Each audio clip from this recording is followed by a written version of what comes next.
حالانکہ رزق نام ہے ہر اللہ کی عطا کا، ہر قسم کی خوشی کا اور ہر قسم کی نعمتوں کا نام ہے رزق۔ رزق یرزق عربی کا لفظ ہے، اس کا مطلب ہوتا ہے دینا، اللہ کا دیا ہوا، اللہ کی عطا، یہ ہے رزق۔ شریعت تو قرآن اور حدیث میں جس جگہ رزق کا لفظ آتا ہے اس کا مطلب ہوتا ہے اللہ کا دیا ہوا، تو اللہ کی دی ہوئی تو تمام چیزیں اللہ کی دی ہوئی۔ دوبارہ میں عرض کر رہا ہوں کہ جن لوگوں کی زندگی میں پریشانیاں ہیں، جو لوگ اپنی زندگی میں پریشان ہیں اور وہ دوسری چیزوں کے اندر، دنیاوی اسباب کے اندر اپنے مسائل کا حل ڈھونڈتے ہیں، اپنے پریشانیوں کی دوری ڈھونڈتے ہیں، اپنے پریشانیوں کی دفع ڈھونڈتے ہیں، تو یاد رکھیں سب سے بڑی تعویذ، میں پہلے بھی عرض کر چکا ہوں، سب سے بڑی تعویذ، سب سے بڑا وظیفہ، اللہ کی قسم سب سے بڑا وظیفہ وہ فجر کی نماز اور 5 وقت کی نماز ہے۔ سب سے بڑا وظیفہ۔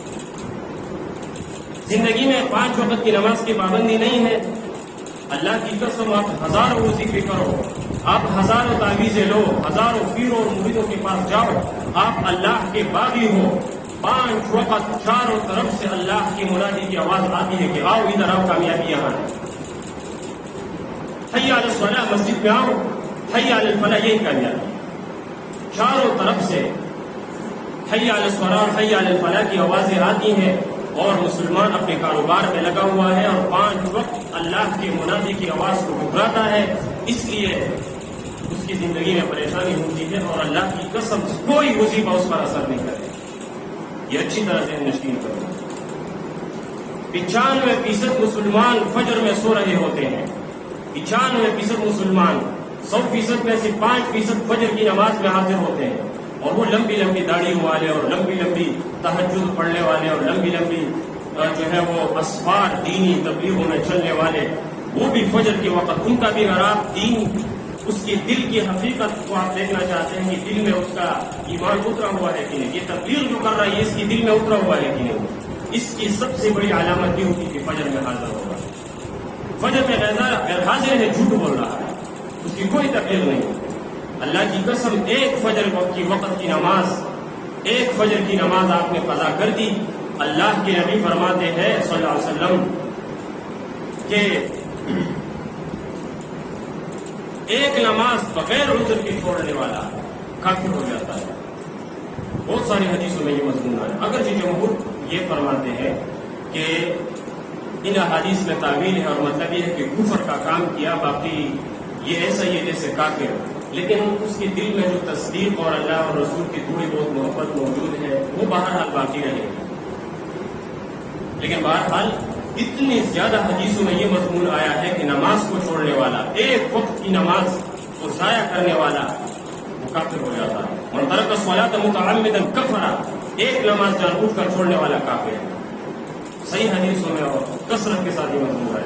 اس لیے بڑے بڑے حضرات صحابہ کرام رضوان اللہ علیہم اجمعین، جیسے حضرت عمر، عبداللہ ابن عمر، عبداللہ ابن مسعود، عبداللہ ابن عباس، عبداللہ ابن زبیر اور دیگر بڑے بڑے حضرات صحابہ کرام کی بڑی تعداد کی رائے یہ ہے کہ جس نے ایک وقت فجر کی نماز کو، کوئی بھی فرض نماز اس نے چھوڑ دی متعمدن، جان بوجھ کر، کوئی عذر نہیں ہے، فارغ بیٹھا ہوا، یہ عذر نہیں ہے کاروبار تو زندگی کے ساتھ لگا ہوا، ساری زندگی کاروبار کریں گے تو نماز نہیں پڑھیں گے، عذر یہ ہے۔ اور حضور سے پوچھا گیا، بعض نصوص میں وارد ہے، آپ سے پوچھا گیا رسول اللہ عذر ما العذر، آپ نے فرمایا الخوف والمرض، یا تو اتنا بیمار ہے کہ مسجد چل نہیں سکتا، یا ایسا خوف ہے دشمن کا کہ نکلے گا تو قتل کر دیا جائے گا۔ تو آپ نے فرمایا اس کے علاوہ کوئی عذر قابل قبول نہیں ہے، اچھی طرح ذہن نشین کر لیجیے۔ چنانچہ بڑے بڑے حضرات صحابہ کرام کا مذہب یہ ہے کہ اگر ایک صلاۃ، ایک نماز کسی نے جان بوجھ کر چھوڑ دی تو دائرہ اسلام سے خارج ہو جائے، اور آپ کو پتہ ہے کہ دائرہ اسلام سے خارج ہونے کا کیا مطلب ہے۔ آپ یہ سمجھتے ہیں کہ جیسے اسلام میں داخل ہونا آسان تھا کہ بس لا الہ الا اللہ محمد رسول اللہ پڑھ لیا اور مسلمان۔ یاد رکھو دائرہ اسلام میں داخل ہونا بہت آسان، یہ آنے والا دروازہ بہت آسان ہے اور کھلا ہوا ہے ہر کسی کے لیے، لیکن نکلنے والا جو دروازہ ہے وہاں سے جو شخص ایک مرتبہ نکلا اس کو کبھی دوبارہ آنے کی توفیق نہیں ملے گی، پہلی بات۔ اور دوسری بات یہ کہ اس پر اس کی بیوی حرام، اس لیے کہ مسلمان ہے، اور مسلمان اور کافر کا نکاح قائم نہیں رہ سکتا۔ دوسری بات یہ کہ چونکہ یہ پہلے مسلمان تھا اور اب کافر ہوا ہے، اس کو کہا جاتا ہے یہ کافر کے قسم میں سے مرتد قسم کا کافر ہے۔ من بدل دینہ فاقتلوہ، اس کے بارے میں مسلمان حکومت پر واجب ہے کہ اس کو قتل کرے، مرتد واجب القتل ہے، فقہا کا متفق فیصلہ۔ بہرحال یہ ایک لمبا موضوع ہے، میں نے تقویٰ سے بات شروع کی۔ اللہ تعالیٰ قرآن مجید میں فجر کی قسم اٹھاتے ہیں، وہ فجر قسم ہے فجر کے وقت کی، اور حضور علیہ السلام فرماتے ہیں اللہم بارک لامتی فی بکورہا، اللہ کے پیارے نبی کے ہاتھ اٹھے ہوئے ہیں اور آپ فرماتے ہیں یا اللہ میرے امت کے لیے فجر کے وقت کو لمبا فرما لمبا فرما۔ اللہم بارک، بخاری کی حدیث ہے، صحیح حدیث آ رہی ہے، اللہم بارک لامتی فی بکورہا، اللہم بارک لامتی فی بکورہا، اللہم بارک لامتی فی بکورہا۔ یا اللہ میری امت کے لیے فجر کے وقت میں برکت عطا فرما، یا اللہ میری امت کے لیے فجر کے وقت کو لمبا سے لمبا فرما، تاکہ میری امت خوب فجر کے وقت کے اندر عبادات کرے، خوب فجر کے وقت کے اندر اٹھے اور اپنی زندگی کی اس بہترین گھڑی سے فائدہ اٹھائے۔ اللہ کے نبی دعائیں فرما رہے ہیں اور 95% مسلمان فجر کے وقت کے اندر سو رہے ہیں۔ میں ایک حدیث فجر کے حوالے سے سنایا کرتا ہوں اکثر، اور یہ حدیث کچھ ایسی کتابوں میں ہے جس کی طرف توجہ نہیں ہے، اور حدیث ایک درجہ ضعیف بھی ہے، لیکن بہرحال وہ حدیث کئی اسانید سے مروی ہے، اور محدثین کہتے ہیں کہ جو حدیث کئی سندوں سے مروی ہو، اگر جو ضعیف بھی ہو تو یہ قوی بعض ہو بعض کو قوی کر دیتے ہیں، بعض سندوں سے بعض دوسری سند میں قوی ہو جاتے ہیں۔ چنانچہ پہلی بات تو یہ ہے کہ علامہ منذری رحمۃ اللہ علیہ بہت بڑے محدث،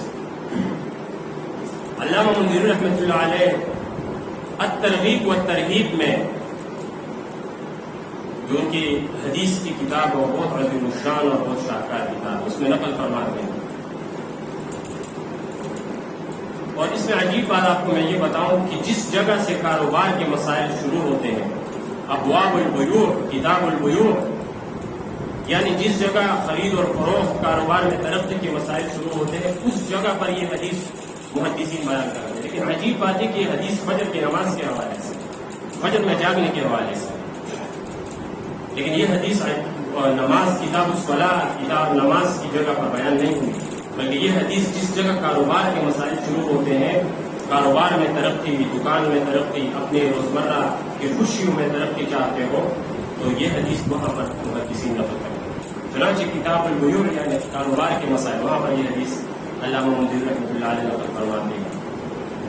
ایک تو واقعہ ہے اور ایک اس میں لفظی حدیث آ رہی ہے۔ چنانچہ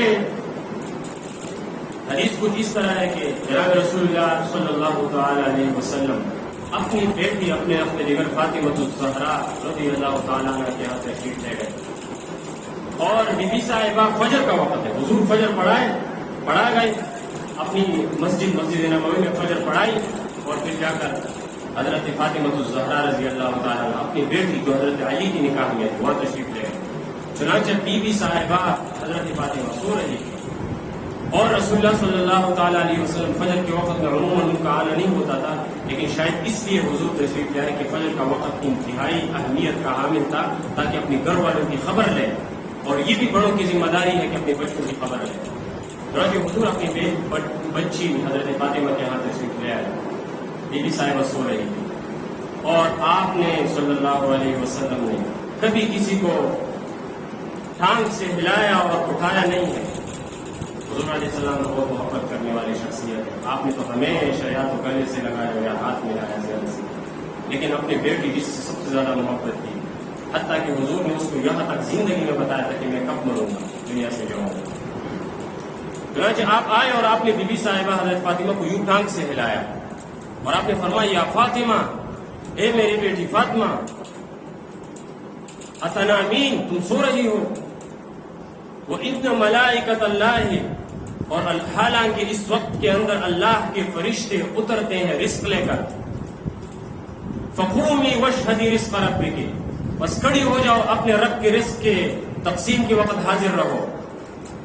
چنانچہ اپنی بیٹی کے اوپر آپ ذرا ناراض سے ہو گئے، اور آپ نے فرمایا آپ سو رہی ہو، فجر کا وقت ہے اور آپ سو رہی ہو۔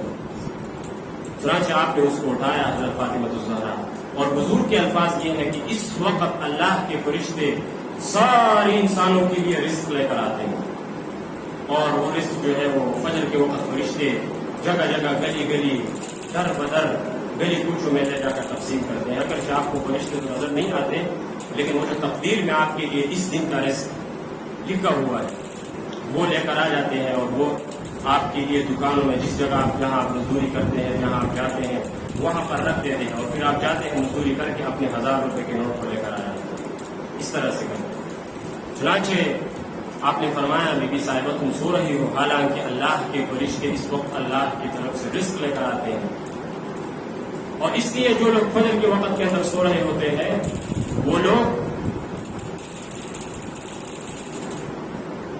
کاروبار بہت بڑا ہے، بزنس بہت بڑی ہے، صدر کے اندر دکان ہے، ڈی مارکیٹ میں دکان ہے، بڑی بڑی مارکیٹوں میں ان کا کاروبار چل رہا ہے، لیکن پریشانیاں اتنی زیادہ، مسائل اتنی زیادہ۔ یاد رکھو میں نے شروع میں عرض کیا، رزق کا مطلب یہ نہیں کہ آپ کے پاس بہت سارے بنڈل، بہت سارے آپ کے پاس جو ہے وہ نوٹ آ گئے، بنڈل کے بنڈل آ گئے۔ رزق وہ ہے جو آپ کو فائدہ دے، آپ کو سکون پہنچائے، لیکن ان کی زندگیوں میں سکون نہیں۔ چنانچہ صدر میں آپ بڑے کسی بھی مارکیٹ میں جائیں گے تو 12 بجے کے بعد دکانیں ہوتی ہیں، اس سے پہلے وہ ایک بار ہم صدر گئے کسی کام سے، ساری دکانیں بند، تقریباً کوئی کی دکان کہیں جگہ جگہ کھلی ہوئی، اور ہمارا جہاں کام تھا وہ دکان بھی بند، اس لیے ہم ہوٹل میں انتظار کیا۔ تو یہ حضور علیہ الصلوۃ والسلام کے زمانے میں فجر کی نماز کا سلام حضور نے پھیرا اور سارے نکل گئے، اور ایک میلہ لگتا تھا بازار ذی المجاز مدینہ کے اندر۔ جس وقت ہماری دکانیں کھلتی ہیں 12 بجے، اس وقت حضور علیہ السلام کے مدنی ریاست کے اندر، مدینہ کی ریاست کے اندر اس 12 بجے تک بازار تقریباً ختم ہو چکی ہوگی۔ فجر کے وقت دکانیں بند لگتی تھی، دکانیں کھلتی تھی، بازار لگتے تھے، اس لیے ایک شخص کا کاروبار ہوتا تھا، ایک شخص کام کرتا تھا، پورا خاندان اس کو کھاتے تھا، اور سکون ہوتا تھا زندگی میں۔ تو ہماری زندگیوں میں مال اور دولت کی کثرت کے باوجود بھی اگر ہمیں سکون نہیں آ رہا، تو جیسا میں نے عرض کیا، سب سے بڑا وظیفہ رزق کے حصول کا، اطمینان کے حصول کا۔ یہ جو قرآن مجید میں اللہ فرماتے ہیں، میں صرف ایسا اپنی طرف سے نہیں کرا، قرآن کی بالکل واضح نص موجود ہے۔ اللہ تعالیٰ قرآن مجید میں ارشاد فرماتے ہیں، الا بذکر اللہ تطمئن القلوب۔ یہ آیت تو آپ لوگوں نے بہت سنی ہوگی، اس میں ایک نقطہ آپ کو بتاتا ہوں۔ الا بذکر اللہ کا مطلب یہ ہے خبردار، اللہ کی ذکر ہی سے تطمئن القلوب، دلوں کو اطمینان ہوتا ہے۔ یہ حضرات آگے تیزی سے تشریف لے آئے، بات والوں کو جگہ نہیں مل رہی تو تکلیف ہو رہی ہے، آگے تشریف لے آئے، پہلی سب میں بیٹھنے کے لیے میں اکثر سنایا کرتا ہوں، بخاری کی حدیث ہے، صلی اللہ تعالیٰ علیہ وسلم ارشاد فرماتے ہیں کہ اگر تمہیں پہلی صف کا ثواب معلوم ہو جائے، اللہ کے نبی فرماتے ہیں اللہ کی قسم تم تلوار کر سے لے کر آؤ گے اور ایک دوسرے کے ساتھ لڑو گے کہ یہ جگہ میری، اور پہلی صف میں تم جگہ بناؤ گے۔ اس لیے حضور نے بیان نہیں فرمایا، بیان فرما دے لوگ تلواریں لے کر آ جاتے، لیکن افسوس یہ ہے کہ کمزوری ہے ایمان کی، جیسا میں عرض کر رہا ہوں۔ تو فجر کے وقت کے اندر حضوری سب سے بڑا وظیفہ 5 وقت کی نمازیں ہے۔ میں عرض کر رہا تھا الا بذکر اللہ تطمئن القلوب کا یہ ترجمہ نہیں ہے جو مشہور ہے کہ اللہ کے ذکر سے دلوں کو اطمینان ہوتا ہے۔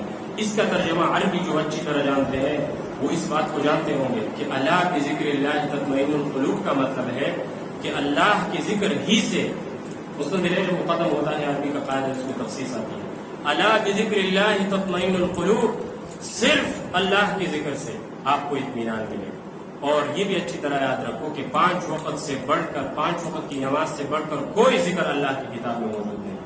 واقعی الصلاۃ لذکر، اللہ فرماتے ہیں نماز میرا ذکر ہے، اور جو شخص نماز نہیں پڑھتا اس کا کوئی نفلی عبادت اللہ کے ہاں قبول نہیں ہے۔ اچھی طرح یاد رکھو، امام علامہ شامی رحمہ اللہ نے لکھا ہے جو شخص 5 وقت کی نماز میں سے ایک نماز بھی ضائع کرتا ہے تو وہ اللہ کا باغی ہے، اور اللہ کا باغی اپنے باغی سے کوئی تحفہ قبول نہیں کرتا، اور تمام نوافل بندے کی طرف سے تحفے ہوتے ہیں۔ یاد کوئی عبادت اللہ کے یہاں قابل قبول نہیں۔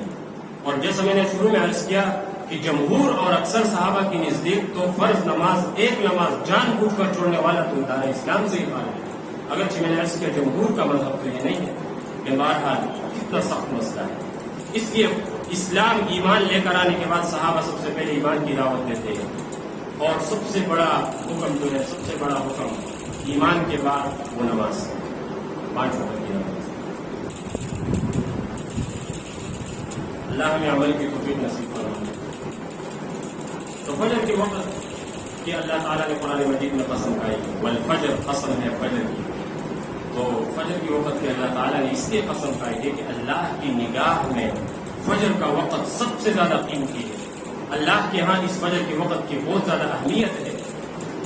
اور میں نے عرض کیا کہ صحابہ کے زمانے میں فجر کی فوراً بعد بازار لگتی تھی، اور حضرت عمر رضی اللہ تعالیٰ عنہ کا زمانہ. میں ایک واقعہ سنا دیتا ہوں، بات تو ٹائم پورا ہو گیا ہے، لیکن بس یہ بہت زیادہ اہم چیزیں ہیں.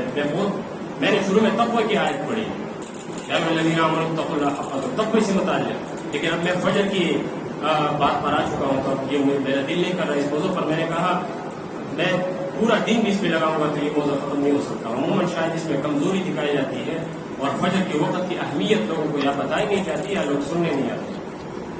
اور جو حضرت عمر کے زمانے کا ایک واقعہ تو میں آپ کو یہ سنا دوں، بالکل شارٹ کٹ اور بالکل مختصر. حضرت عمر فجر پڑھاتے اور پھر اپنا گھوڑا لے کر مدینہ کے بازار میں نکل آتے، اور بازار میں یوں چاروں طرف چکر لگاتے، گھوڑا ہاتھ میں ہے، اور فرماتے ہیں الا لا يبيعن في سوقنا هذا من لم يتفقه.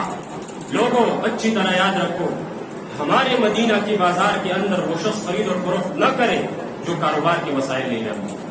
ایک واقعہ تو یہ ہے جو کہ فجر کے وقت بازار لگتی تھی. اب دوسرا واقعہ سن لو.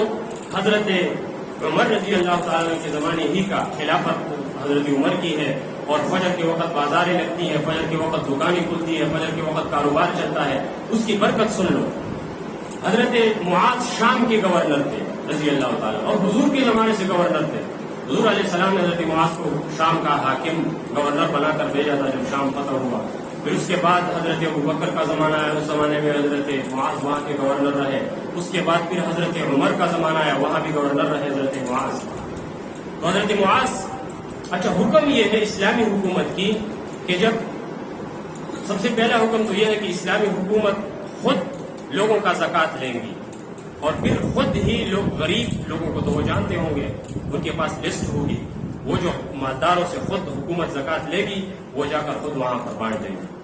چنانچہ حضرت معاذ رضی اللہ تعالیٰ عنہ کے زمانے میں، اب میری طرف توجہ فرمائیں، حضرت معاذ رضی اللہ تعالیٰ عنہ کے زمانے میں ایسا ہوا جب وہ حاکم شام تھے کہ وہاں پر تمام مالداروں سے زکوٰۃ جمع ہوا، اور وہ اس کا 1/3 حصہ مرکز یعنی مدینہ منورہ بھیج دیا گیا. حضرت عمر نے وہ مال واپس کر دیا اور فرمایا، ناراض ہو گئے، پرچی لکھ دی کہ آپ کو معلوم نہیں ہے کہ مالداروں سے مال لے کر غریب کو دے دیا کرو.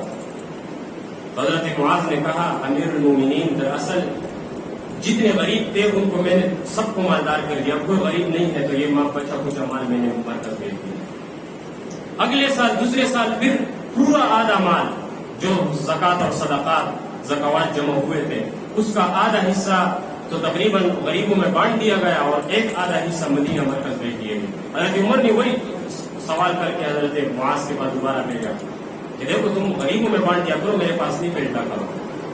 اور پھر تیسرے سال میں حضرت معاذ نے پورے شام سے مال جمع کیا، اور پھر اسی مال کو عاملینوں کے ہاتھ میں دے دیا، اور فرمایا شام کی گلی کوچوں میں آوازیں لگاؤ اور اس مال کو اپنے ہاتھ میں اٹھاؤ کہ ہے کوئی غریب جس کو مال چاہیے. چنانچہ پورے شام کی گلیوں میں وہ مال گھمایا گیا، ایک غریب نہیں ملا کہ وہ اس کو دے دیتے. سارا مال جتنے زکوٰۃ و صدقات جمع ہوئے تھے مدینہ منورہ بھیج دیے ہوئے. حضرت عمر نے پھر وہی کہا کہ دیکھو تم نے سارا مال میرے پاس بھیج دیا ہے، حالانکہ حکم یہ ہے کہ غریبوں سے، مالداروں سے مال لے کر غریبوں میں بانٹ دیا کرو. حضرت معاذ بڑے فقیہ، حضور علیہ السلام فرماتے ہیں اعلمهم بالحلال والحرام معاذ بن جبل، سب سے بڑا مفتی حضرت معاذ ہے صحابہ میں. اتنے بڑے مفتی اتنی بڑی غلطی کیسے کر سکتے تھے؟ لیکن اس کو یہ مسئلہ معلوم تھا کہ پورے شام میں کوئی غریب نہیں ہے. یہ واقعہ لمبا ہو رہا ہے تو میں یہ کہنا چاہ رہا ہوں کہ یہ وہ زمانہ ہے جس زمانے میں فجر کے وقت بازاریں ہیں. اللہ ہمیں عمل کی توفیق نصیب فرمائے.